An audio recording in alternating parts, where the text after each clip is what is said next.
تو وہ نکل سکتی ہے، اور اس کے اندر جو اسپیسیفک گراؤنڈ دیے گئے ہیں، دیکھیے آئین جو ہے وہ خاموش ہے اس مسئلے کے اوپر کہ اگر جو ہے اسمبلی گورنر نے، اگر اسمبلی جو ہے وہ گورنر نے یا صدر نے نہیں توڑی تو پھر اس کی تاریخ جو تاریخ الیکشن ہے وہ کون دے گا؟ وہ گورنر صاحب نہیں دے سکتے، آئین اس کے اوپر خاموش ہے۔ اب ہونا تو یہ چاہیے تھا کہ اس غلطی کو اٹھا کے اگر کوئی پارٹی بھی سپریم کورٹ کے پاس پہنچی تھی تو جو روایات آ رہی ہیں وہ یہی ہے کہ سپریم کورٹ ریفر کر دیا کرتی ہے پارلیمنٹ کو کہ جناب یہ قانون کے اندر ایک حکم ہے، آپ اس کے اوپر قانون سازی کر دیجئے۔ ہمیشہ سے یہ ہوتا ہے، افتخار چودھری بھی یہی کیا کرتے تھے۔ ماشاءاللہ موجودہ جو چیف جسٹس ہے وہ تو تمام حدود کراس کر گئے، اور انہوں نے وہ رائٹ پکڑ کے، جو کہ ان کا حق ہی نہیں تھا، وہ انہوں نے پکڑ کے صدر مملکت کو دے دیا کہ صدر مملکت اعلان کرے۔ وہ دوبارہ گیا ہے الیکشن کمیشنر، اس نے ہاتھ جوڑے ہیں، حضور یہ آپ کا حق نہیں تھا۔ اگر آپ کے پاس کوئی درخواست آ گئی تھی کہ جناب یہ الیکشن کی تاریخ اناؤنس نہیں ہو رہی اور آئین اس معاملے پہ خاموش ہے، تو آپ پارلیمنٹ کو ریفر کرتے، جو کہ عدلیہ کا کام ہے۔ عدلیہ کا کام قانون سازی، آئین سازی نہیں ہے، آئین کے اندر ترمیم نہیں ہے۔ لیکن کیا کریں، یہاں پہ تو 63A کے تحت 2 دفعہ آئین ری رائٹ کیا گیا، اور یہ میں نہیں کہہ رہا، معزز member of the supreme court کہہ رہے ہیں، جو سٹنگ ممبر ہے۔ شاید وہ میرے بعض کلیگ کی نظر کے اندر وہ اتنے قابل اعتماد نہ ہوں یا قابل احترام نہ ہوں، لیکن وہ بھی سپریم کورٹ کے اتنے ہی رسپیکٹیبل ممبر ہیں۔ انہوں نے کہا کہ یہ جو گاؤن کے اندر، یہ جو روب کے اندر پالیٹکس ہو رہی ہے، یہ اس ادارے کو تباہ کر دے گی۔ لکھی ہوئی ہے یہ ججمنٹ۔ میرا مطلب ہے کہ جو دوسری آوازیں اٹھ رہی ہیں، خاص طور پہ 8 رکنی بینچ کے اندر سے یہ آوازیں اٹھ رہی ہیں کہ بھائی جان آپ کے تو 4 ماہ رہ گئے ہیں، آپ ہمارا کیریئر کیوں داؤ پہ لگا رہے ہیں؟ یہ 8 رکنی بینچ کے اندر سے بھی آوازیں ہیں۔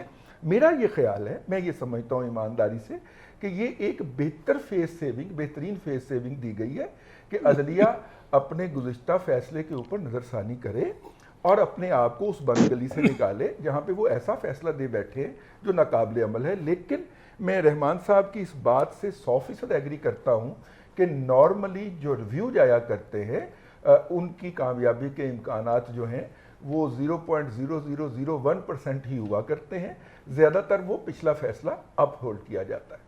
صحیح ہے۔ سلمان عامر صاحب، آپ کو بھی لگتا ہے کہ سپریم کورٹ کو فیس سیونگ دی جا رہی ہے؟ جس طرح سے سپریم کورٹ، آپ کو یہ لگتا ہے کہ کنٹروورشل ہو رہا ہے؟ کیونکہ ابھی تک تو کوئی اپروپریٹ فیصلہ جو تھا وہ سنانا تھا، سپریم کورٹ نے نہیں سنایا ہے، ابھی تک تو ٹائم ہی دیا جا رہا ہے، سیاستدانوں کو ہی کہا جا رہا ہے کہ مل کر بیٹھیں اور معاملے کا جو ہے کوئی حل نکال لیں۔ بڑی سمپل سی بات ہے نا، ریاست سے لے کے حکومت سے لے کے ادارے، جب سب نے متفقہ طور پر یہ فیصلہ کر لیا ہے کہ جس کی لاٹھی اس کی بھینس، ہم نے الیکشن نہیں ہونے دینا۔ ابھی رضوان رضی صاحب نے کانسٹیٹیوشن کی بات کی ہے، پتہ نہیں کون سے کانسٹیٹیوشن میں یہ لکھا ہوا ہے کہ اگر اسمبلی تحلیل ہوتی ہے، وزیر اعلیٰ یا وزیر اعظم اسمبلی تحلیل کرتے ہیں تو اس کے اندر لکھا ہوا ہے نا 90 ڈیز کے اندر الیکشن کرانے ہیں۔ کہاں نہیں لکھا ہوا اس میں 90 ڈیز کے اندر الیکشن نہیں کرانے؟ کہاں لکھا ہوا ہے کہ جناب گورنر جو ہے وہ اس کی ایڈوائس جو ہے چاہیے؟ ابھی یہ جو چیف الیکشن کمشنر ہیں، پتہ نہیں ان کو کون سمجھائے گا قانون کیا ہوتا ہے۔ بھائی آپ نے سپریم کورٹ کے حکم پہ صدر مملکت کو مشاورت کے بعد ایک خط لکھا اور کہا کہ 30 اپریل سے لے کے 8 مئی تک انتخابات کی تاریخ دے دیں۔ صدر مملکت نے 30 اپریل کی ڈیٹ دے دی۔ آپ نے اس وقت کیوں نہیں اسٹانس لیا کہ میں یہ غیر قانونی کام نہیں کروں گا، یہ میرا کام نہیں ہے، عدالت کیوں مجھے ڈکٹیٹ کر رہی ہے؟ اب جب آپ نے وہاں پر آ کے عدالت میں تحریری بیان دیا، ہم تو الیکشن کرانے کے لیے تیار ہیں 14 مئی کو، ہمارے پاس تو صرف پیسے نہیں ہیں، تو اب تو انہوں نے کہا ہم آپ کے لیے پیسوں کا بندوبست کر دیتے ہیں، جہاں سے بحث شروع ہوئی۔ اب کہا جا رہا ہے کہ جی ایک صوبے میں الیکشن ہوگا تو بڑا مسئلہ پیدا ہو جائے گا۔ یہ آپ کا مسئلہ ہے ہی نہیں، یہ حکومت جانے۔ آپ کا کام تو جس صوبے کے اندر اسمبلی ٹوٹی ہے اس کے 90 ڈیز کے اندر الیکشن کو انشور کرنا تھا۔ آپ نے ڈیٹ دینے سے انکار کر دیا، گورنر نے ڈیٹ دینے سے انکار کر دیا۔ سوال یہ ہے کہ پھر ڈیٹ کس نے دینی ہے؟ آپ نے یہ لکھا آج خط میں کہ جناب الیکشن کی ڈیٹ دینا کا آپ کو اختیار نہیں ہے، تو آپ کو تو اختیار تھا نا چیف الیکشن کمشنر صاحب، آپ نے کیوں نہیں دی ڈیٹ؟ کیوں آپ نے حکومت کا بغل بچہ بن کے جو ہے وہ سارا کھیل کھیلا ہے جس کا ڈرامہ آج اس لیٹر کے اندر بھی ریفلیکٹ ہو رہا ہے؟